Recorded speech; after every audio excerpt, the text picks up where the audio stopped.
everybody. Looks like we have, trying to think how many, see how many people we have here. We have a few people coming in still. How's everybody doing working from home? Very good, very good. Excellent. Of course, I don't get to see Monty anymore, but He's right here. He's very sad, though. oh, hey, Monty. He's getting at the worst of this because normally he goes to work with me every day. So now he's very sad that he hasn't been able to get to work and going home, and he's been moping around the house. And every time we get up to go somewhere, he's like, "All right, I'm going with you guys. This is it."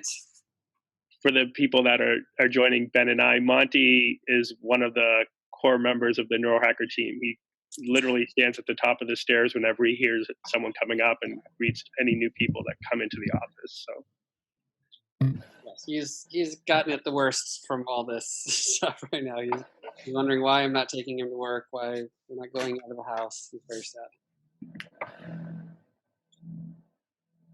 So Ben, I'll leave it up to you to let me know when you want me to start. Yeah, so I just wanted to take this time just to thank everyone for joining us today and thank everyone for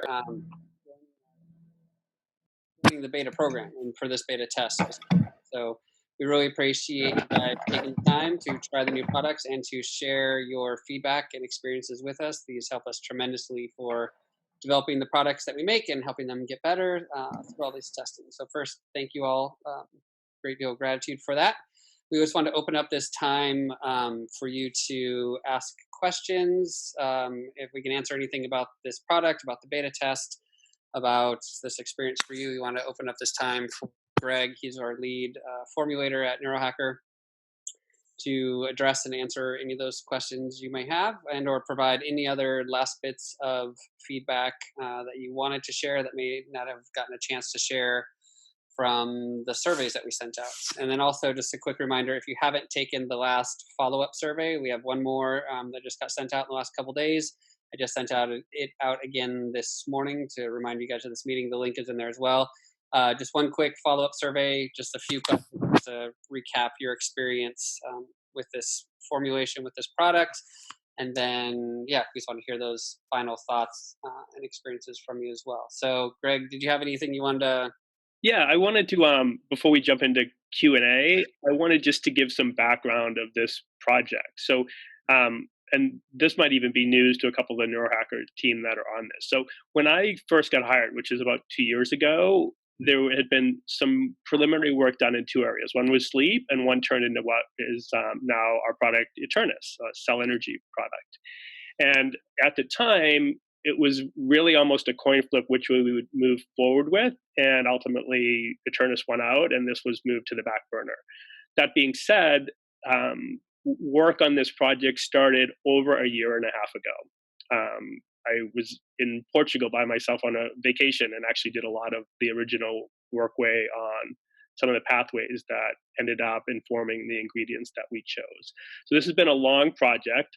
We one of the reasons we kicked it behind Eternus was our thought process was sleep is really hard, and getting a product we felt good about was going to be really time consuming, and one we wanted to have the ability to test out a lot of different variants to make sure that we came up with something that we thought was meaningfully different and better than what was on the market. So it's been a long road. Your feedback, your participation has been super important in this. And where we eventually migrated to was, instead of doing what I would think of as a classical sleep aid, something that you would take half hour or so before bed, and that would have more what I would classically think of as sedative effects, something intended to put people to sleep. We thought it would be really cool if we could come up with something that you took earlier in the evening and really set the stage for what we're now calling like night physiology, like Qualia Night is the working name for this product, because our initial product, Qualia two-step, what eventually evolved into Qualia Mind, is designed really to set the start of the day with the choline pathway, the dopamine pathway, alertness, the things that we really need to shift into a really productive mode. But the flip side of that coin is we really need to support almost the opposite pathways to move into the type of physiology that makes us respond great at night. So those are things like the GABA pathway and melatonin pathway. There are things like boosting some of the repair processes. So BDNF, which is involved in neurogenesis and stem cell repair. So, so our product, as it evolved into what you took, which is something that's designed to do much more than a classic sleep aid. And the truth be told is we thought of sleep as a positive side effect we were after, but the core benefit we really wanted was people to feel better the next day, and then over time get essentially a nootropic benefit from something they were doing in the evening. So with that background, I'll pause. I know we have a few other members of our team on, but let Ben, say anything that he's inspired to say, and after that, turn it over to questions. Yeah, I don't know that I have anything more to add other than just what Greg said. We're excited about this product, but and we really thank you guys for participating with us. And I really want to hear. I'm excited to hear what you guys thought of it. I haven't gone through all the final surveys yet. I always love hearing about people's experiences with our products. It's one of the very cool parts of my job and part of the community that we get to interact with is hear how they experience our products and what they're putting them towards in their life. So I'm very excited to hear what people have to say about that. But if you guys have any other questions, I want to open up that floor now to you guys so we could have Greg or whoever else is on the line answer them as needed. So while we're waiting for questions, I'll let you moderate questions, Ben, but a few that I know came up during the testing. So one was, did the product have melatonin? There was a handful of people that asked that, and the answer is no. One of the things we tend to think of, at least in the Neurohacker team, is melatonin something that's much better if you are going to take right before bed. We also didn't include anything that would classically be thought of as a sedative herb. So the valerians, the hops, the passion flowers, the chamomiles, things that are by their nature sedating. We didn't want those in here because we wanted people to be able to take this. And if circumstances changed, which they did for a few people during the testing, that they ended up having to get in their car and drive a couple hours after taking the product, we didn't want something that would have made them sedated. So, so because of that, we ended up with a mix that's similar to Qualia, has 25-ish ingredients, but not anything that would be the kind of the usual suspects in most sleep aids. All right. So we have a few people on the line. Drew, Mary Jo, I know we have someone on the phone as well. If you guys have any questions for Greg or for any of us, let us know. Yeah, I have a question, or also a comment, which I love the product. It was phenomenal, and I felt that the third, because I took it for 4 weeks, the third and the fourth week was really where I got a lot of benefit. I felt a lot more energy the next day, and I was just able to sleep consistently. For like a couple weeks, which was really great. Was it designed to happen immediately for some people, or just other people have that kind of? Hello? Yeah, I mean, you Everybody broke kind up of. a little bit there towards the end. I don't know. I heard most of it, I Oh, think. So at least I'll okay. answer what I heard and let me know if I missed a piece. So the I would say more similar to Eternus. It's designed for something that would work better over time. So some of the things in, especially the cognitive stacks that we put in, those would be much more things that would build and accrue. Some of the, like in a general sense, if you think of the classic sleep aids, those are meant to kind of overwhelm receptors. Where one of the Neurohacker science team's goal is to upregulate pathways. And that upregulation usually means more doing things that might positively impact how enzymes that make things work over time. And so this, like your experience, would have been what we had hoped for. And what we saw actually very consistently in the testing is the second week was better than the first week. For people that were in a group that did longer, it accrued over time. And we saw that same thing work out with Eternus. Now for Qualia Mind, that would, or the nootropic shot, those we need people to feel basically a substantial thing that first day. So that said, I've taken, and we have a couple other people on this call, including our head of marketing, we've taken a lot of the different variants of formulas that have led up to this. And sleep's a really weird thing. Like, um, like it doesn't take much to mess it up. And most people felt something from this, both in our in-office and family and friends testing, and in the groups you were in almost immediately. So that said, the better effects tended to happen over time. The other thing that came up, because we've done a lot before the formulas that the people on this call tested, we've done a lot of experimenting. And one of the take homes for me is even moving things to dinner, it does not take much to make sleep worse. And it really makes me concerned, all the cavalier recommendations to take X product 2 or 3 times a day, that there could be a lot of things people are taking at dinner that have never been studied at dinner. And what we found, for sure, a lot of what is done at dinner can mess up sleep. And the flip side is if you do it right, you can improve sleep.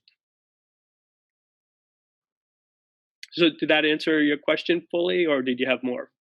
Nope, that answered my question fully, and I'm so curious as to the ingredients in there. So, uh, looking forward to the product actually launching. Awesome. Yeah, thank you for this. It was wonderful. Yeah. Yeah, I think of it as a labor of love. Like I've always been a pretty good sleeper. I very unusual to be someone in their late 50s that's never had any sleep issues, but I have so many friends, family. Even here in the Neurohacker office, I was shocked with how many of our younger staff had some sleep challenges. So it's something that I'm looking forward to taking as well.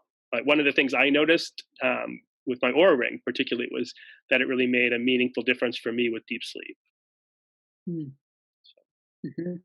So, Drew, I see you here. Did you have any questions?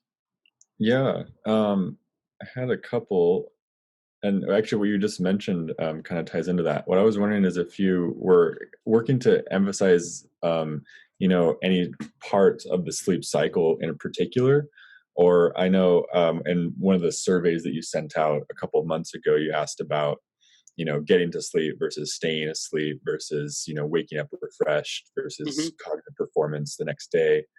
And I was wondering if that tied into one of the things I noticed is I had incredibly vivid dreams while taking this, and it was really cool. A couple of scary dreams, but they were fine.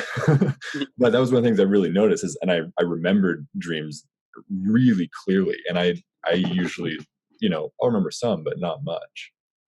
Cool. Yeah. So I think of, like, this is some oversimplified, but I think of sleep issues at least as getting to sleep, staying asleep, falling back asleep if you've woken up, and then waking refreshed. So those are the 4 main things, right? Now, then you have snoring, sleep apnea that are more diagnostic issues.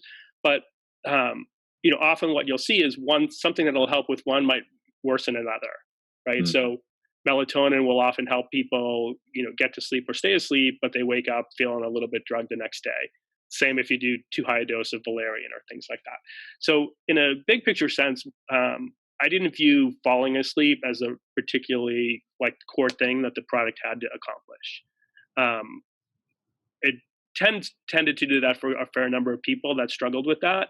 But the truth is, I'm one of those people that falls asleep within 2 or 3 minutes of laying down. So I couldn't measure that for myself. For me, a bigger problem is waking feeling refreshed and feeling like you got a good night's sleep overall. Because kind of data would be that for the vast majority of people, somewhere around 2/3 of American adults in polls say that over a typical week, they have 3 or more days that they don't feel like they got a good night's sleep. So I would think our overall subjective criteria was that we moved the needle there, as opposed to, like I said, falling asleep to me would have been the least important.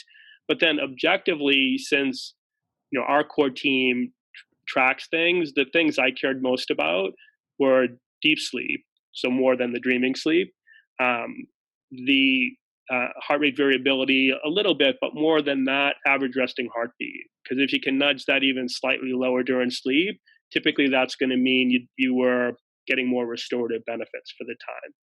And what I've noticed for me, whether it's with Aura, Sleep Cycle, apps I've used with my Apple Watch, sleep tends to be like a roller coaster, where like if you can drop someone immediately into a really deep sleep, they tend to rebound out of that and come up to like a dreaming stage, and then drop down. Now it's not a perfect like musical note sine wave, but what happens if you get more deeper sleep in the front end, you tend to get more quality dreaming sleep in the back end.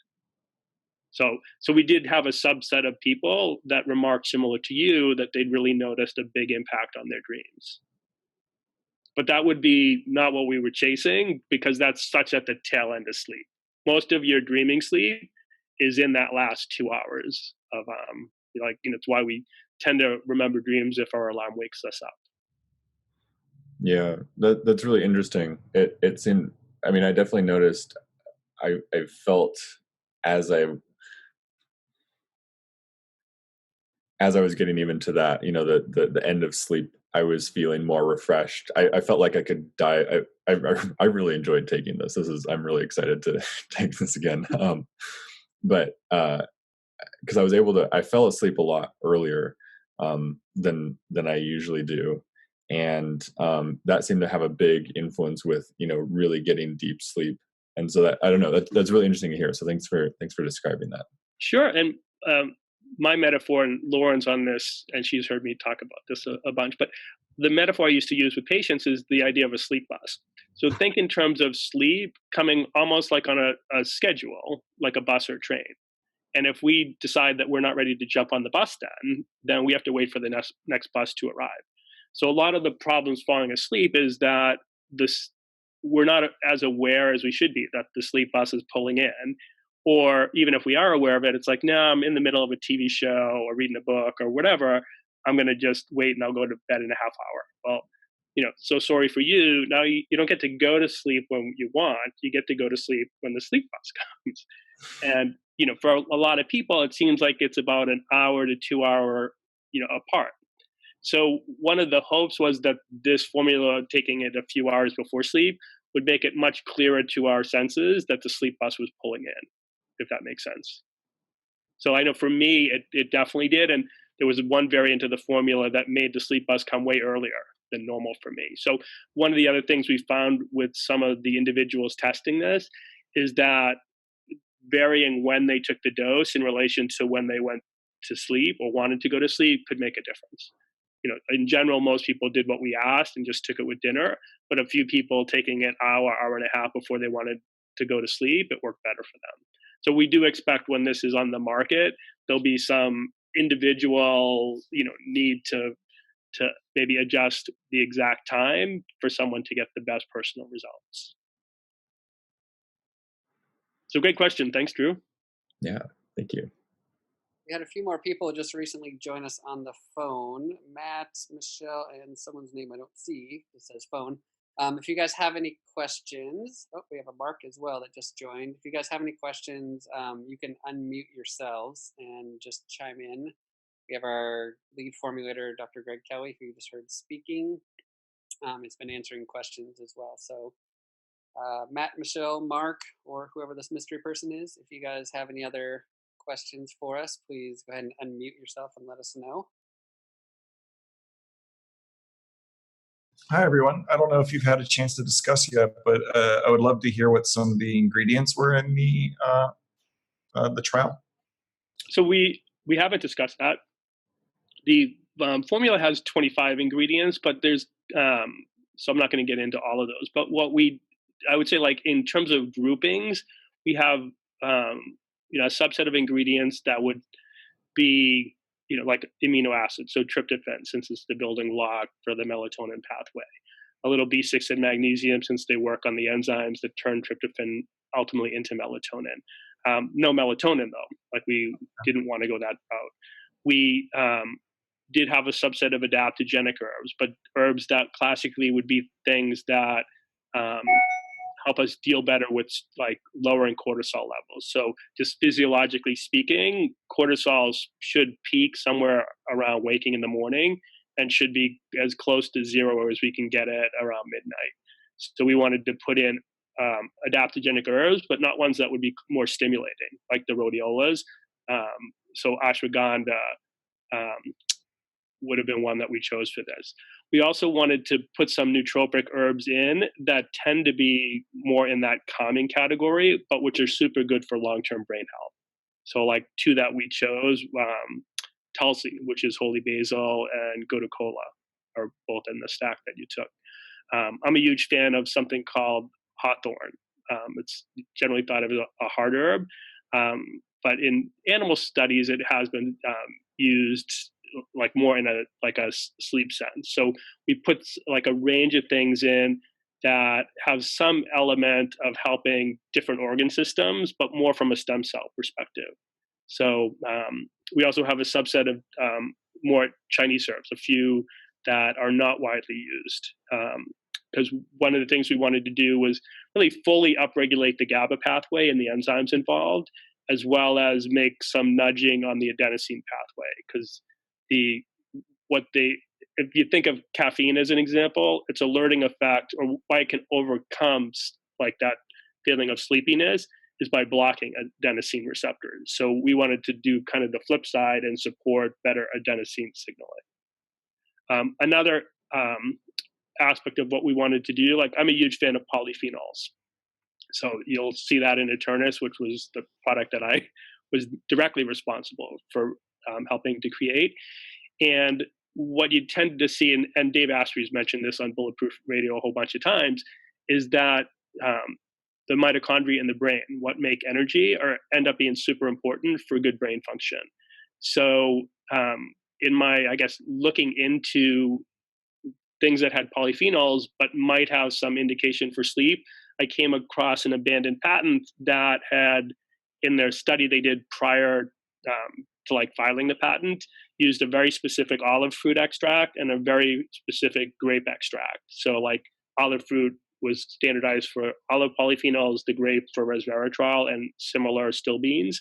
And so instead of using the same grape extract we have in Eternus, we source those, and those are both in this because grape, both olive and grape extracts are great, but these ones had actually been used in the evening and supported better sleep. So that kind of gives you like some sense of where we went, but it ended up like stacks within stacks. So like in a long-term brain health, there's a couple studies that have used sesamin, which is a lignin from sesame seeds, in combination with, I believe it was astaxanthin, and then studied cognition over a month. And since we wanted to not only affect sleep, but improve long-term brain performance, we have that stack in there. So it's a really, I don't think you'll find anything in the sleep world that you'd even think was remotely the same in terms of ingredient choices.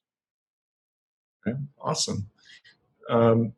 How did other people interact with the drug during the study? Was it generally positive? Yeah, so we had, I touched on this briefly, but what we found is there was a small, so I guess like this is our general model. We don't expect, well, what we expect is that biohacking term, your mileage may vary, that there's going to be a lot of individual variation. And the way that our science team thinks about it, for anything that someone does, there's likely to be a subset of super responders, good responders, people that really don't get much benefit, and then negative responders.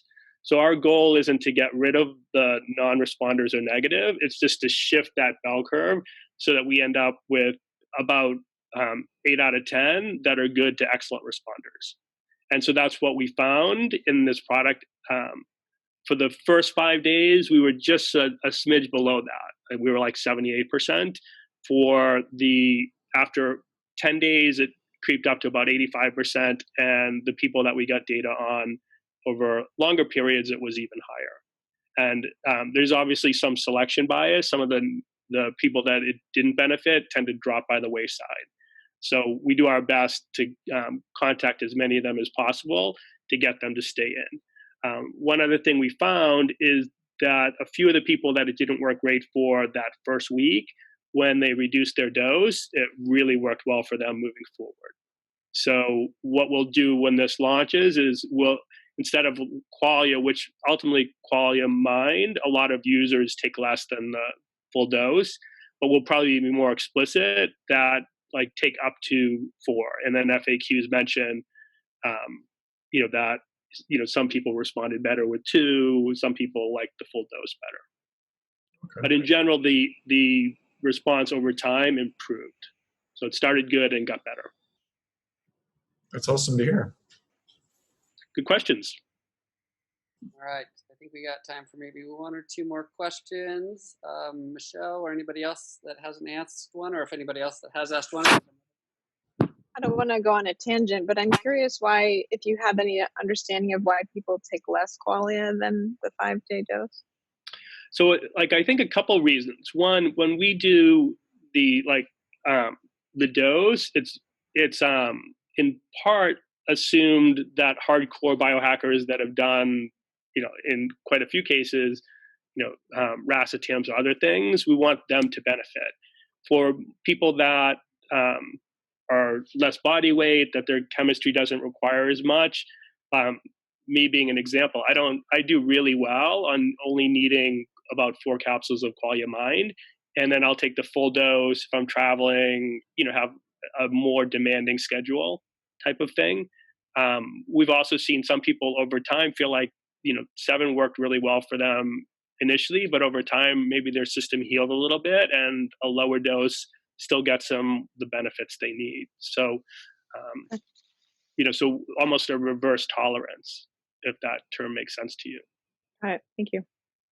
Yeah, for Qualia Mind specifically, the ingredients we have in there versus Focus are designed to not only give the benefits that you feel, but also to help improve the resilience and capacity of the system. To where if you're keeping your system healthy, getting good sleep, exercising, eating well, and all that stuff, your system should be upgraded to where you may not need all those, the full dose as you're going into it. So for me personally, when I started on Mind, I think 4 or 5 capsules was the right level for me. And as I continued using it, I noticed I didn't need as much and would taper down. So what indicators are you looking at to determine that? I assume they're quantitative. Not really, because it's so individual. So even,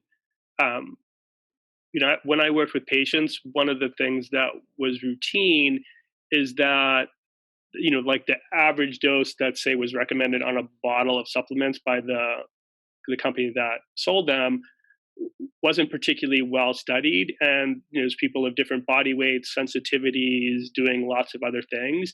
So I think it almost always has to be an individualized.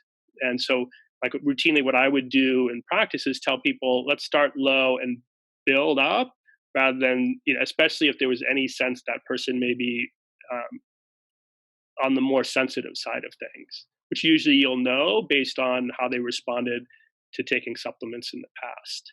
So for me, I can usually start at the full dose, no problems. I just tend not to be someone that experiences downsides of dietary supplements. But for someone who has a history of that, then I always would err on the side of saying, well, let's start you as gradually as possible and see if we can work up to a dose that, gets you your benefits. Because one of the 80-20 rule, the truth is that what I see, and it's fairly rare that studies of dietary supplements compare multiple doses in the study, but quite often a lower dose gets you 80 or 90% of the benefits of a much higher dose.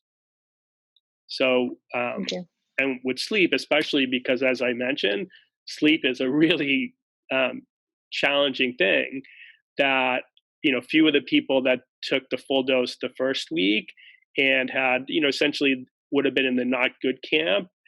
I believe every one of them that took a lower dose and continued moved into having a really good response. So, but most of the people that took the full dose from the get-go also had a good response. So you just don't know in advance who those people will be. Awesome. Thank you. Sure. All right, it's 12:30. I think the meeting is going to kick us out in maybe 10 minutes. But is there any other last questions or any more questions we have? We have you guys? When do you think the product will be available? So it's in the process of now being ramped up to be manufactured. Lauren, if you're on the call, you might have a better date. I don't have a firm date that I know of. We're targeting early June is best case scenario, assuming there's no delays. And Lauren's our head of marketing, so she's the most in the know. Awesome.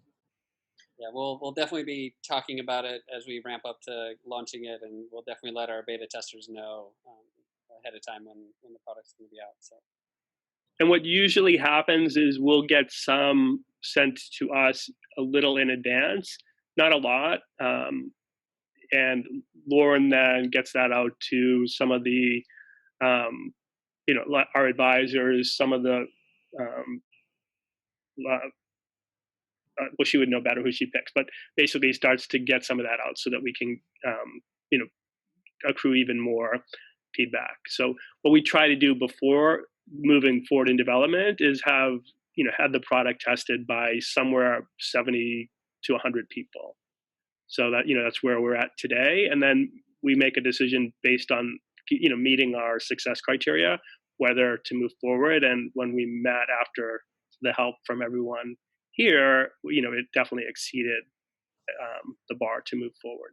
But then it's a slow process because manufacturing, getting the ingredients, creating the labels, the educational material, all the things that would go with that are very time consuming.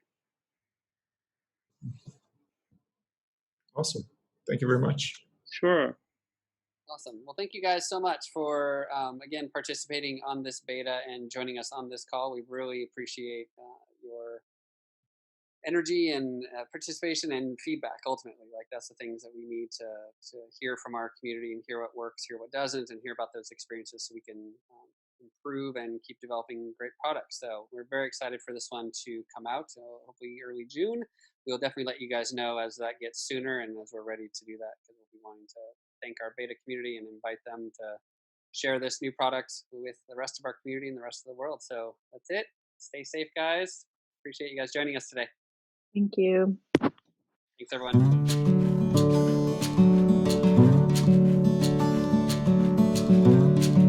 So that's really where the project evolved to. And what you guys tested out was a formulation that was really our final stage. We'd already tested out a few different variants with friends and family and in the office. And so big picture, what we were viewing was this is a nighttime thing. We were hoping, common side effect of it would be better sleep. But the main emphasis of the product was really like almost a nighttime nootropic that over time would make your brain work better and produce good next day benefits. So with that, I'll kind of pause and I'll give the audience a chance to ask questions. If it's okay, I'll go ahead and hop in. So a couple things I noticed, and it's funny that you kind of gave some of that initial, I guess not really disclaimer, but feedback. So sleep onset, which is something I've always struggled with. I've always had to use cannabis to kind of help with sleep, but it doesn't necessarily help with sleep quality. I always notice my REM sleep suffers considerably with the cannabis, but my deep sleep's amazing. So sleep onset has always been an issue, and with this product, it actually wasn't. It actually leveled it out pretty well after a few days. Like my sleep was onset started decreased until it got to, it was staying into like, maybe 10 to 15 minutes at the most, which is really good for me. I'm sure for some that's not the best, but one thing I did notice that it didn't help like I had hoped for was restfulness. So I would still have my wake ups during the night, but I was still getting my sleep architecture overall wasn't too shabby. Like I was getting, whereas in the past prior to it, I would get anywhere from an hour and 15 to hour and 45 minutes of deep sleep, depending on, how my day was or any other things. And then my REM would be, maybe 30 to 45 minutes tops, but now it's going up to hour and a half, hour and 45 minutes easily. Even with the sleep disruptions throughout the night. So, but the biggest thing I noticed, which is to your point earlier, is that the ingredients, I guess, that you had used was to help also enhance the next day's effects. And that was the biggest thing, because I was so focused on my aura data. I would get on in the next morning and like, damn it, I woke up a couple times, which I'd known, would see something and I was like, man, I was really hope this metric would push in this direction. But after like a couple weeks, I was like, in the morning, I feel awesome. Like my brain is just on fire. Like I've got plenty of energy. I don't have any of the fog. My recall's outstanding. My mood was good. So I was like, I wasn't making the connection at first, but after a while, I started really noticing that.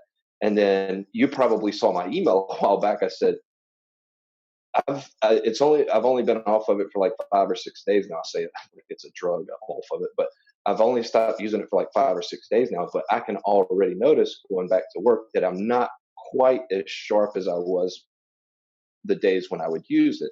And on the weekends, I didn't notice it as much because I didn't have to be cognitively on point. Whereas during the week, I need to really be on point because we move at a fast clip in my marketing department that I work for. So that was probably the biggest thing. And I think I emailed you guys and said, I really didn't understand at first the incremental impact it was having because it was so slow and subtle over time. But it was the next day that was the really big game changer for me, and the sleep onset, which was great. The only thing that I guess was my biggest takeaway that I would like to still figure out how to move the needle on is, holding myself into sleep, staying in the restful state throughout the night.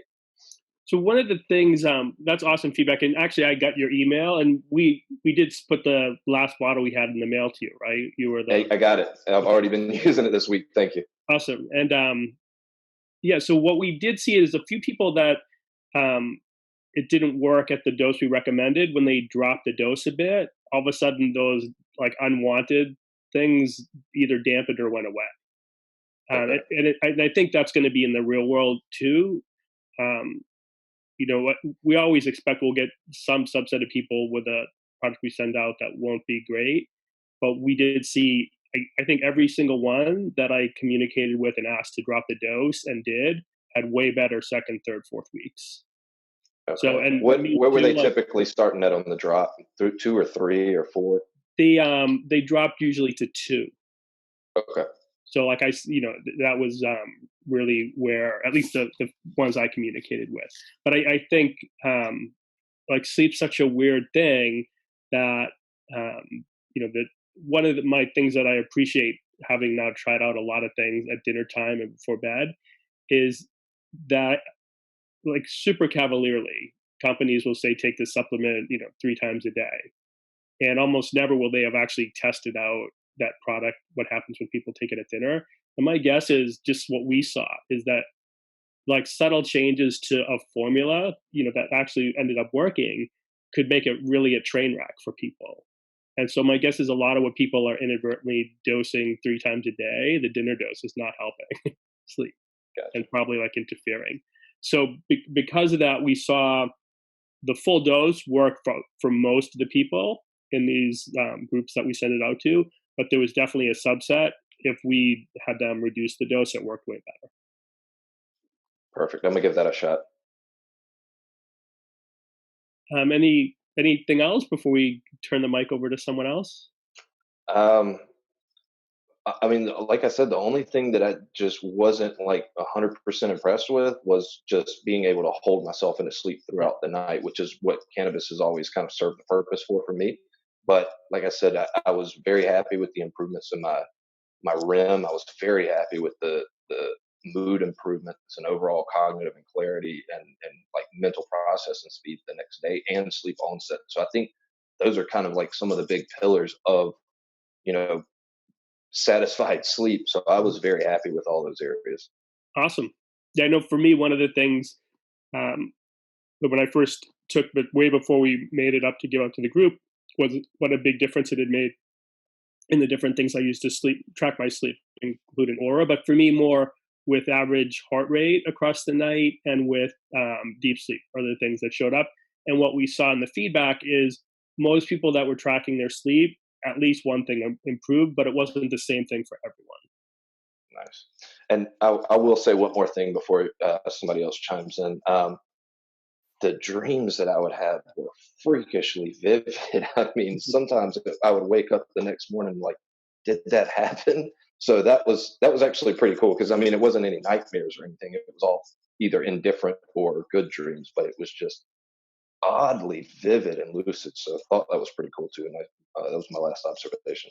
Super cool. We had someone on the earlier call that mentioned the exact same thing. Neat.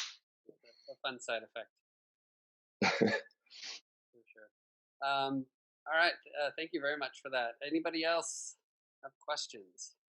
I guess after hearing Tyler's description, mine's almost like upside down to that, and I'm just curious, were you sample 1 or sample 2? Because I found I'm an early cortisol dropper in the morning, and so if I took the pills too early in the night, like at the upper range of 3 hours or whatever was recommended before bed, I found it would wake me up earlier, like ahead of my alarm clock.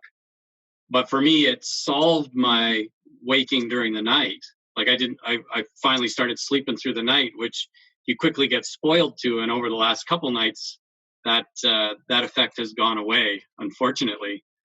But yeah, it's interesting to hear. And I wouldn't say that my dreams, not that I didn't have dreams, but I wouldn't say that they were any more vivid. So it's just. Well, there was so one of the things.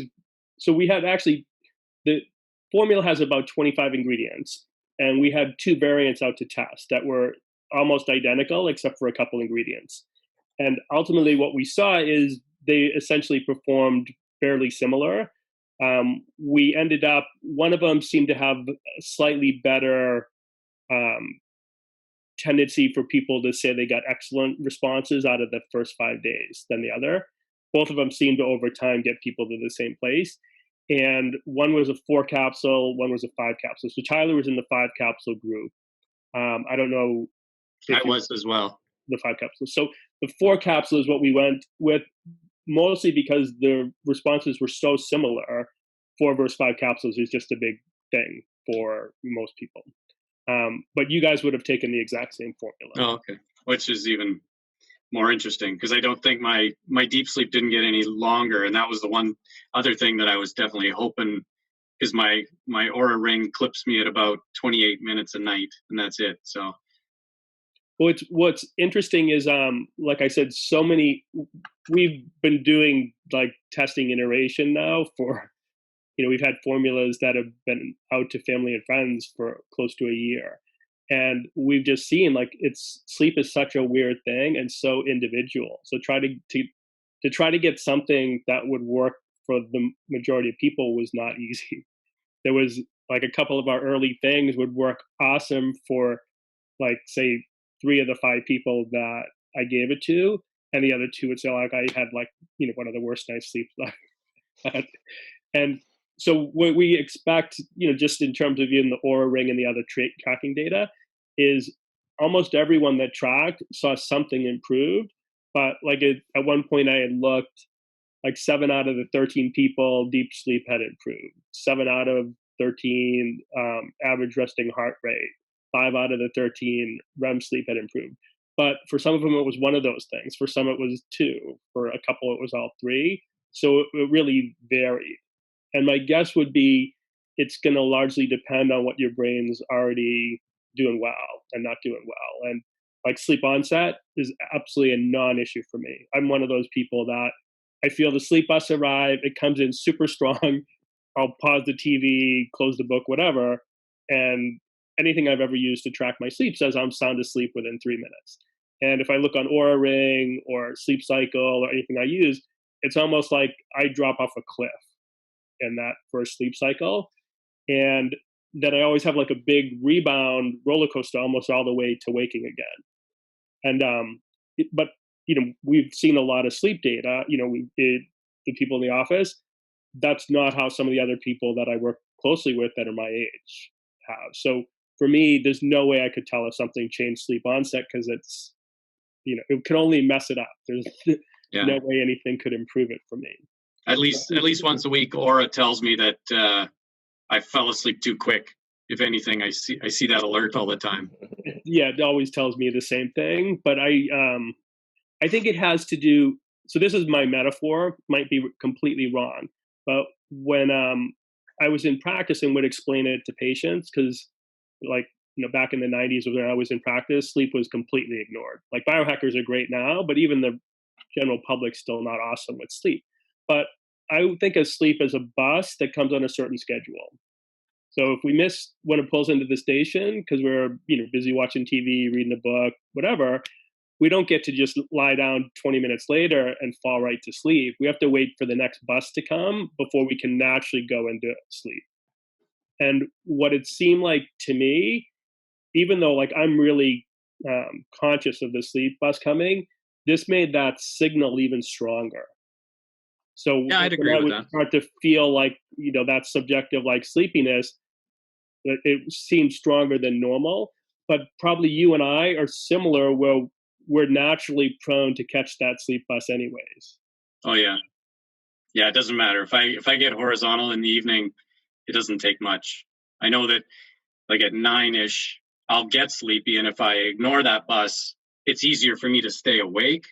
But if I go horizontal, yeah, it's no problem. It's over for me. And so what Aura is doing is they're smudging all their data with people like you and I that are basically paying attention and getting on that sleep bus when it's ready to pull out of the station, with people that miss it and now are laying down waiting for the next one, right? And so I don't put a lot of credence in them telling me like it's an issue that I'm falling asleep really fast. No, every minute I can get, I'm happy for. Yeah. Cool. A quick question, guys, because Dale, you brought up a couple points that, well, one thing that I did notice is that, like you, I would wake up earlier than normal, but it was like I was ready to go, and it didn't cause lulls throughout the day. Like, I mean, I was just going, and I think it was just because of the increases in the subtle increase in my deep sleep, but the marked increase in my REM sleep. My body was probably just like, you got too much, you're good, let's go. But I also heard you mention that it, depending on the timing you took it, affected that. I think to a certain extent. Yes. What effect if you took it a little bit later, you would sleep in a little bit later? What was that? Because I may tease with that a little bit as well. So my experience was that if I took it at, I forget if we can remind me, what was the recommended? Was it 3 hours at the max? I mean, we basically said like dinner, but like in a 2 to 4 hour window, Yeah. before we want to go to sleep. And you ended up moving into close to an hour. Yeah, I partly of it was some circumstances. Some of it was an oh shit, I haven't taken it yet. But or I guess, sorry if this is recorded. I guess now you got to bleep that for it to be a family show. But if I took it at 6, I would wake up like 4:30. My alarm's usually at 5:45 in the morning. So if I took it at supper time at 6 o'clock at night, like 4:30, I was ready to go. And I'm a morning ready to go guy already. Like my cortisol dump is huge, but usually like 2 hours later, if I had nothing to do, I could lay down and fall asleep again. So for me, I like to sleep as much as I can. And if I would take it within an hour and a half before bed, I found that I would still hit my alarm. But when I woke up, I felt more refreshed, I would say, while I was taking it. I wouldn't say that it was any less alert, because I'm an alert. Like I could get up and put the tool belt on and go straight to work in the morning anyways. But it was just, I felt more refreshed, and I felt that kind of got me through the daytime portion. And I've probably from 20s on, I've always struggled with like a 3:30, like right now, generally.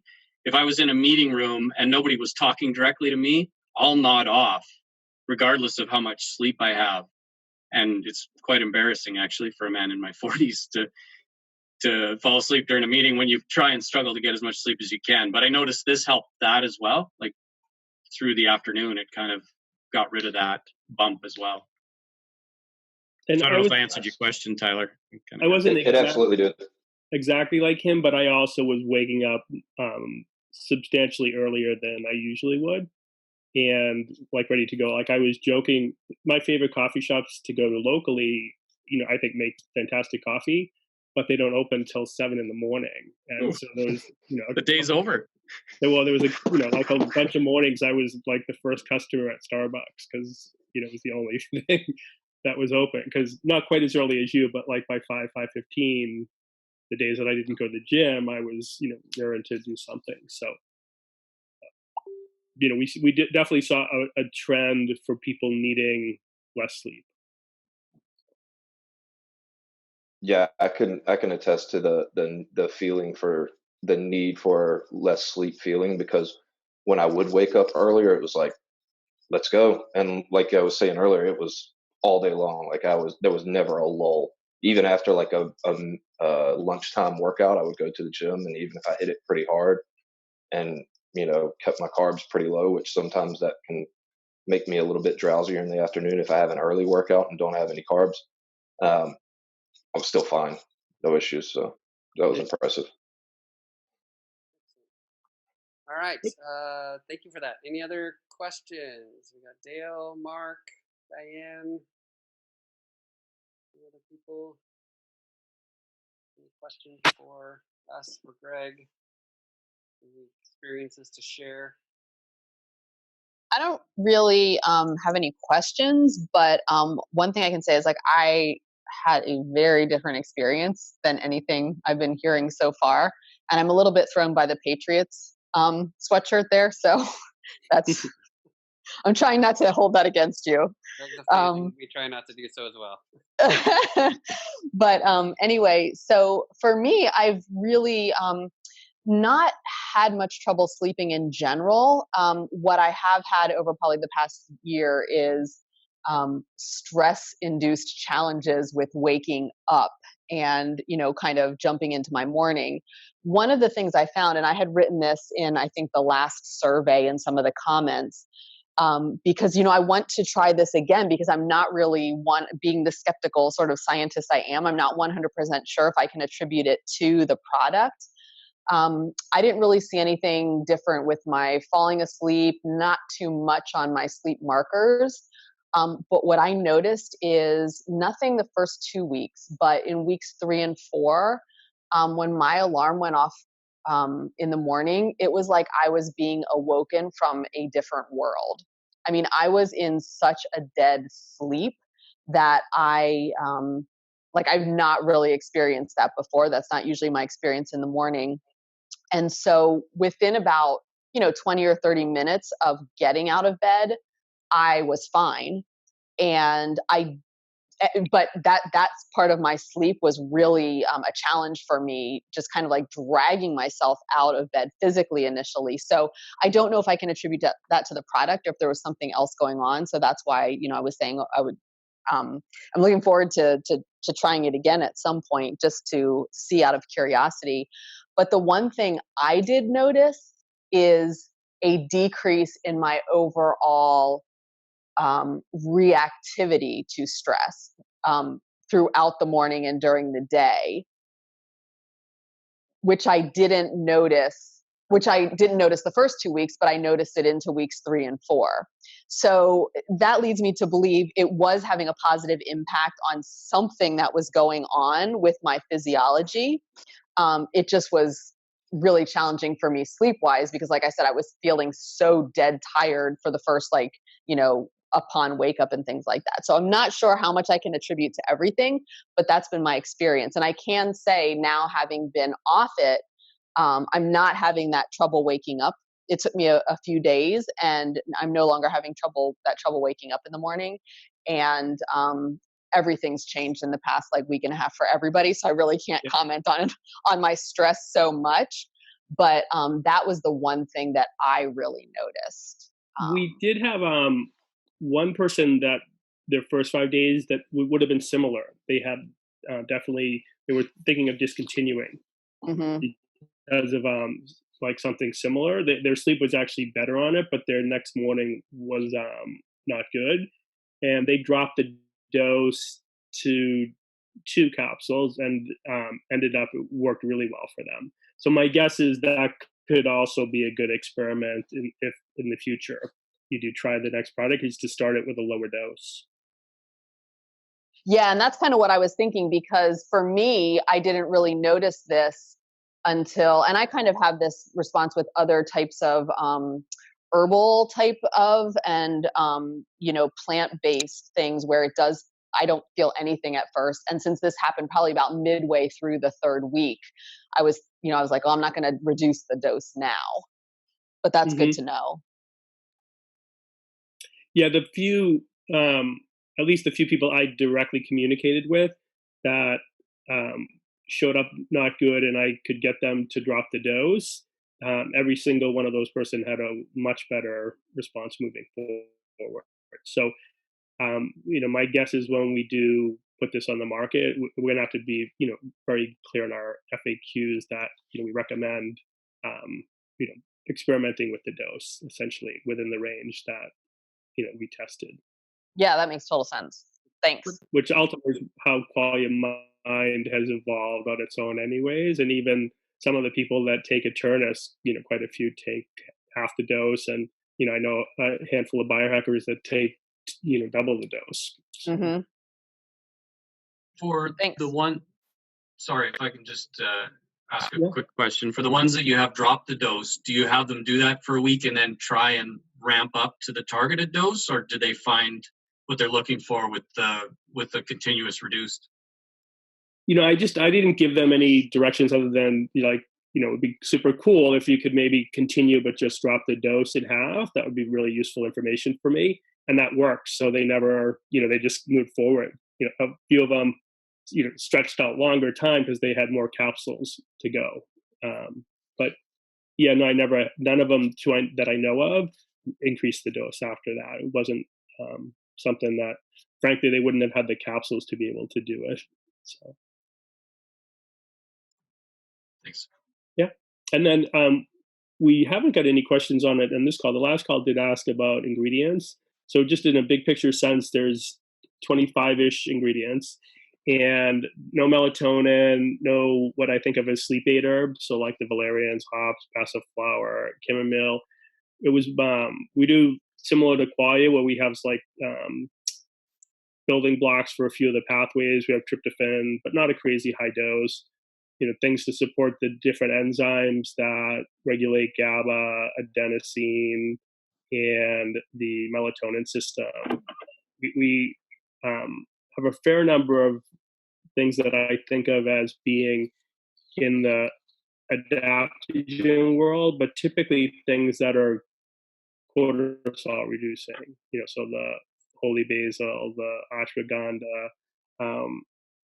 We also put in some things that are really what I think of as nootropics, but that are really suited for being something that you take towards the end of the day. So gotu kola would be in that category.